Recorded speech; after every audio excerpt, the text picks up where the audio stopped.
కాశీలోకి వెళ్లారు.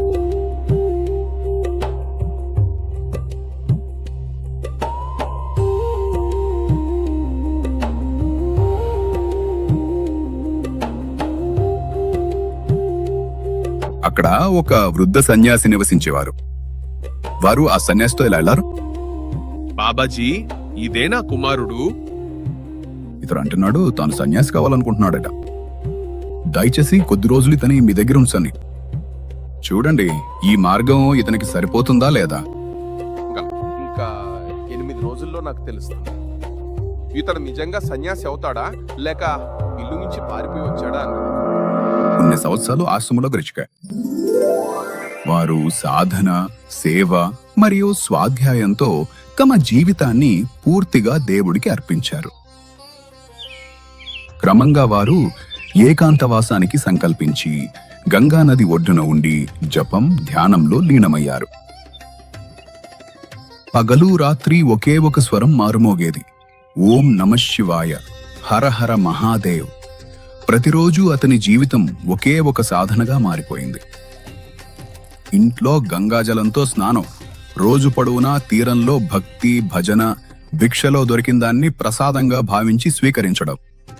వారి నియమం చాలా సులభమైనదైనా లోతైనదిగా ఉండేది. రోజులో కేవలం ఒకసారే భిక్షకుల వరుసలో కూర్చోనం. ఏదైనా దొరికితే అదే ప్రసాదంగా స్వీకరించడం, దొరకకపోతే కేవలం గంగాజలాన్ని తాగి తన సాధనలో లీనమవ్వడం. అలాంటిదే ఒక సమయం వచ్చింది. వరుసగా 34 రోజులు ఆయనకి ఏమీ దొరకలేదు. కానీ ఆయన ఎవరినీ ఏమీ అడగలేదు. అంతే, గంగాజలాన్ని తాగుతూ తన సాధనలో స్థిరంగా ఉన్నారు. అక్కడ గంగానది ఒడ్డున సంకటమోచనాలయం దగ్గర ఒక పెద్ద రావి చెట్టు కింద ఆయన తపస్సు, జపం, భక్తి గంగా ప్రవాహాలతో ప్రతిధ్వనిస్తూనే ఉన్నాయి. బాబాజీ, దయచేసి ప్రసాదం తీసుకోండి. ఇది సంకట్ మోచన్జీ నుండి. మీరు దాన్ని మాకెందుకు ఇస్తున్నా మహారాజ్? ఇంకా చాలా మంది ఉన్నారు, వారికి ఇవ్వండి. ఈ ప్రసాదాన్ని మీకోసం మహాదేవ్ స్వయంగా ప్రేరేపించాడు. ఇది కేవలం భోజనం కాదు, వారి ఆశీర్వాదం కూడా. ఇది స్వయంగా మహాదేవుని సంకల్పం అయితే నేను ఎలా తిరస్కరించగలను? అయితే నేనెలా తిరస్కరించగలను? మహారాజ్, మీరు మా కుటీరానికి వస్తున్నా? అది గంగా ఒడ్డులో ఉంది. నేను మీకు సేవ చేయాలనుకుంటున్నా. మేమెప్పుడు గృహస్థులింటికి వెళ్ళాం. మేం కూడా గృహస్థులు కాడే సార్. ఇంకొక సన్యాసి ఉన్నారు ప్రభు పేరుతో. అక్కడి నుంచే 2 సాధువుల దివ్య సంగతి ప్రారంభమైంది. సంగతి ప్రేమానందజీ ఇప్పుడు అదే కుటీర దగ్గర తన సాధన చేయడం ప్రారంభించారు. బాబాజీ ప్రతిరోజు ఆయన కోసం ప్రసాదం తీసుకొచ్చి సేవ చేస్తూ ఉండేవారు. గంగా ఒడ్డున కాలం ఆగిపోయినట్లే అనిపించింది. అక్కడ కేవలం శాంతి, భక్తి, భగవంతుని నామమే మిగిలిపోయింది. ఒకరోజు ప్రేమానందజీ గంగా తీరంలో కూర్చొని పూర్తిగా శివుని నామంలో లీనమై తపస్సు చేస్తున్నారు. వారికి బయట ప్రపంచం గురించి ఏమాత్రం జ్ఞానజేగు. అంతా హరహర మహాదేవ్ అనే అనాహత ధ్వని లోపల ప్రతిధ్వనిస్తూ ఉంది. బాబాజీ, ఇక్కడ పక్కనే ఉన్న విశ్వవిద్యాలయంలో రాసలీల జరుగుతోంది. రండి, వెళ్ళి చూడండి. చాలా అందమైన దృశ్యం ఉంది. మాకేమీ చూడాల్సిన అవసరం లేదు, మేము ఇక్కడ భక్తి కోసం కూర్చున్నాం. బాబాజీ, ఇదిగో పక్కనే ఉంది కదా, ఒక్కసారి రండి. చాలా ఆనందం కలుగుతుంది. నువ్వు మమ్మల్ని గందరగోళ పెడుతున్నావు. పోయి నీ పని కసుకో. ఒకసారి రండి మహారాజు, ఒకసారి మాత్రమే. ఎంతగా ఒత్తిడి చేస్తున్నావు? ఖచ్చితంగా దీనిలో కూడా భగవంతుని లీల ఏదో ఉంటుంది. బహుశా ఇదే ఏదో సంకేతం కావచ్చు. ఇద్దరు కలిసి ఆ ప్రదేశానికి చేరుకున్నారు. అక్కడ రాసలీల జరుగుతోంది. అక్కడ వారు చూసిన దృశ్యం కేవలం నాటకం కాదు, స్వయంగా భగవాన్ శ్రీకృష్ణుని లీలలకు ప్రత్యక్ష సాక్ష్యం. పగలు శ్రీ చైతన్య లీల, రాత్రి రాసలీల. ప్రేమానందజీ మనస్సు అక్కడే మిగిలిపడింది. అదే దివ్యరసంలో లీనమీరాను. కొద్ది రోజుల్లోనే వారికి అనిపించున్నాయి, ఇప్పుడు ఈ రహస్యం లేకుండా జీవితం అసంపూర్ణంగా అల్లదే. స్వామీజీ, నన్ను మీ దగ్గర ఉంచుకోండి. నేను ఏదైనా చేస్తాను. కొద్ది రోజుల్లోనే వారికి అనిపించింది, ఇప్పుడు ఈ రాసు లేకుండా జీవితం అసంపూర్ణం. స్వామి జీ, నన్ను మీ దగ్గర ఉంచుకోండి. నేను ఏదైనా సేవ చేస్తాను. ఈ లీల మాత్రమే. ప్రతిరోజు ఈ లీలను చూడాలి. సేవ ఎందుకు చేయాలని అనుకుంటున్నావు బాబా? ఎందుకంటే ఈ రాసలీల నా ప్రాణంగా మారింది. వారి హృదయంలో దిశాజ్యోతి వెలిగించారు. వారు కాశీ నుండి చిత్రకూట సరుకునే. అక్కడ 4 రోజులుండి తర్వాత మథుర వైపు ముందుకెళ్లారు. మథురలో ఒక గృహస్థుడు తన ఇంట్లో ఉండమని వారిని ఆహ్వానించాడు. తర్వాత ఉదయం వారు తొలిసారి ఠాకూర్జీని దర్శించినప్పుడు వారి హృదయంలో దిశాజ్యోతి వెలిగించారు.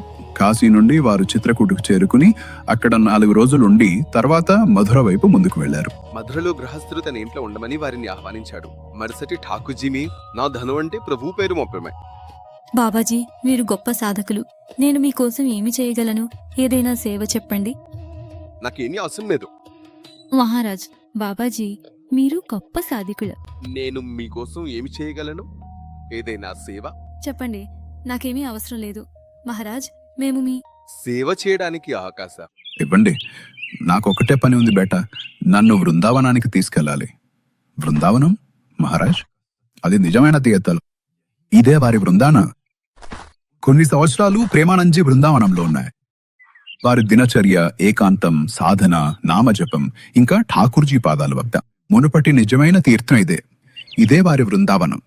కొన్ని సంవత్సరాలు ప్రేమానందజీ బృందావనంలో ఉన్నారు.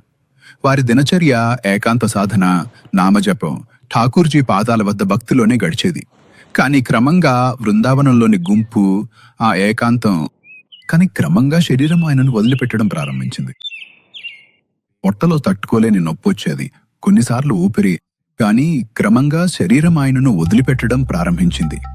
పొట్టలో తట్టుకోలేని నొప్పి వచ్చేది, కొన్నిసార్లు ఊపిరి బరువుగా మారేది. అయినా ఆయన పెదవులపై ఒక ఫిర్యాదు మాట కూడా రాలేదు. అన్నీ ప్రభువు సంకల్పంగా భావించి సహించేవారు. ఆసుపత్రిలో పరీక్షలు జరిగాయి. అప్పుడు తెలిసింది, ఈ శరీరం నాది కాదు. ఇది మొదటి రోజు నుంచి భగవంతుని భరోసా పైనే ఉంది. శరీరం ఇక సహకరించకపోయినా భక్తి మాత్రం ఇంకా అఖండంగా ఉంది. ఈ శరీరం నాది కాదు, ఇది మొదటి రోజు నుంచే భగవంతుని భరోసా పైనే ఉంది. శరీరం ఇప్పుడు సహకరించకపోయినా భక్తి మాత్రం ఇంకా అఖండంగా ఉంది. ఆ చిన్న ఆశ్రమమే ఆయన తపస్సు భూమి, నివాస స్థలం. కానీ ఒకరోజు జీవితం మరో పరీక్ష తీసుకుంది. బాబాజీ, ఈ ఆసరా సమస్య ఉందా? మన పని ఆదేశాన్ని పాటించడమే. మేమేమి మీ బాధ్యత తీసుకున్నామా? ఏమిటి? నిజమే చెప్పావు బాబు. నువ్వు నా బాధ్యత తీసుకోవాల్సిన అవసరం లేదు. ఎందుకంటే నా బాధ్యతను స్వయంగా ప్రభువు స్వీకరించాడు. 15 రోజులు ఎందుకు? ఎప్పుడే 15 నిమిషాల్లో సాక్ష్యం. సాక్ష్యం అనేది ఒక సంఘటన లేదా వాస్తవం యొక్క ధృవీకరణ. ఇది న్యాయపరమైన ప్రక్రియలలో లేదా ఏదైనా వాదనను బలపరచడానికి కీలకమైన ఆధారం. సాక్ష్యం అంటే కేవలం మాటలు మాత్రమే కాదు, అది రుజువు, నిదర్శనం మరియు సత్యాన్ని వెల్లడించే సాధనం. ఇది ఒక పరిస్థితిని స్పష్టం చేయడానికి లేదా ఒక వాదనను నిరూపించడానికి ఉపయోగపడుతుంది.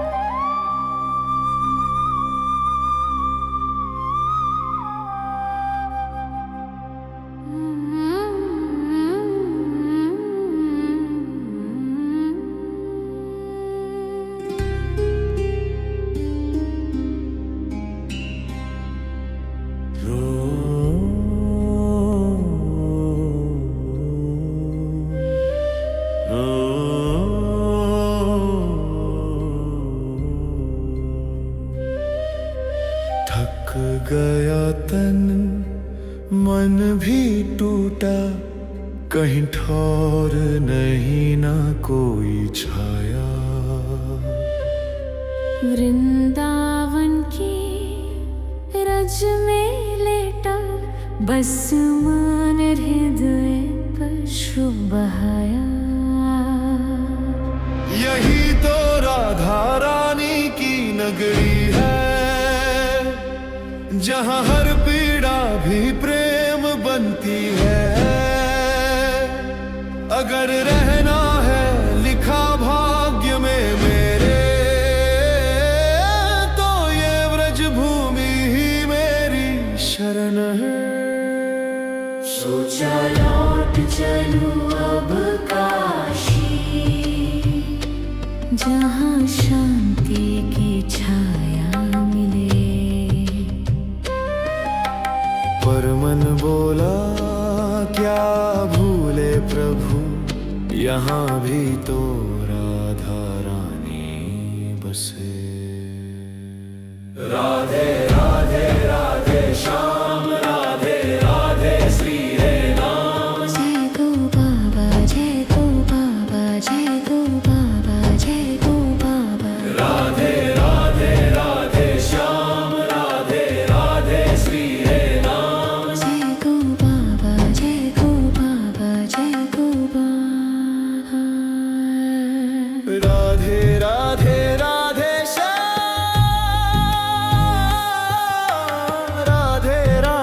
श्री राधे नाम। वत्स जो रज में भी प्रेम देखे, वही तो मेरा भक्त सच्चा है।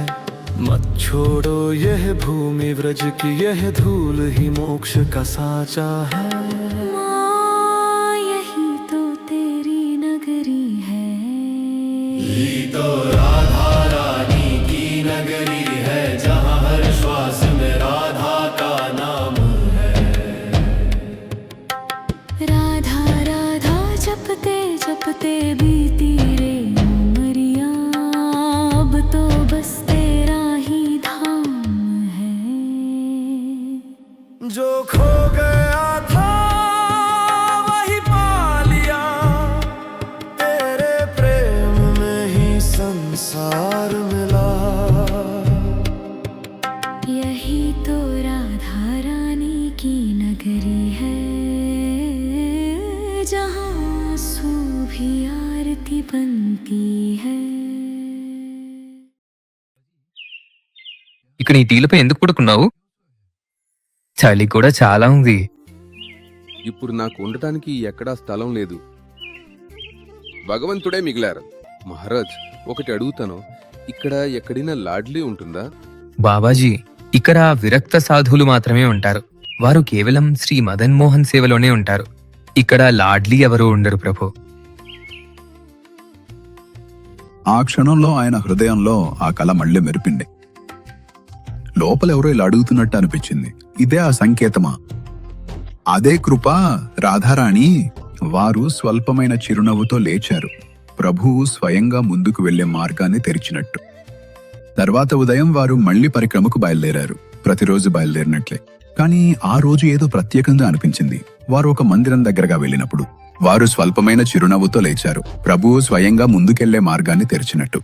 తర్వాతి ఉదయం వారు మళ్లీ పరిక్రమకు. ప్రతిరోజు బయలుదేరినట్లే వారు పరిక్రమకు వెళ్లారు. కానీ ఆ రోజు ఏదో ప్రత్యేకంగా అనిపించింది. వారు ఒక మందిరం దగ్గరగా వెళ్ళినప్పుడు అదే స్వరం వినిపించింది. బాబాజీ, ఇది కేవలం పాట కాదు. దీన్ని అర్థం చేసుకోవాలంటే మీరు రాధావల్లభ మందిరానికి వెళ్ళాలి.